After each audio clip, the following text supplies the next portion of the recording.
Hello, I'm Impact Weather Meteorologist Chris Abear with the continuation of the countdown of the top 10 problems with most hurricane response plans. And as we get to problem number 4, we're into the heart of your hurricane response plan, into the action timeline, the triggers that advance your plan through its stages here. And we're talking about the use of proximity triggers in problem number 4. What do I mean by a proximity trigger? I mean a trigger that has to do with the location of the storm relative to your location. It could be a storm in the central Caribbean Sea, as with this example, or it could be a storm moving within 1,000 miles of your location. Well, that's not the best trigger to use in your plan for a couple of reasons. First of all, a proximity trigger does not take into consideration the size of the hurricane or the speed of movement, and both of these are critical in terms of when the storm might be impacting your location. In addition, they don't take into account the forecast track. Sometimes we may be quite confident that a storm is not going to be threatening your location. Let's say you're on the upper Texas coast here, and Wilma is moving within your outer range ring, saying that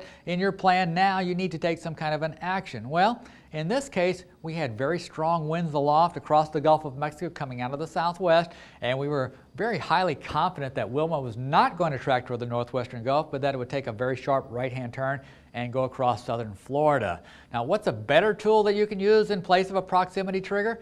Something we developed in Impact Weather called the Hurricane Risk Identifier. It's basically a tap on the shoulder that identifies a possible hurricane risk at your location, maybe in the 5 to 8 day time frame before potential impact. And we do it like this. We identify an area of disturbed weather that has some potential for development. We look at the model guidance, and the model guidance in this case might be forecasting the system to develop, track across the Yucatan and over toward the northwestern Gulf of Mexico. Well, we can identify as meteorologists that there's a fairly good chance that we might see hurricane conditions in the northwestern Caribbean and identify areas that could potentially be impacted, and in the long term, maybe in the 5 to 7 day time frame, down across the northwestern Gulf from Louisiana all the way down into northern Mexico. This is a much better tool to use than a proximity trigger because it does take into account the forecast track, and it's actually conveyed to you by a meteorologist.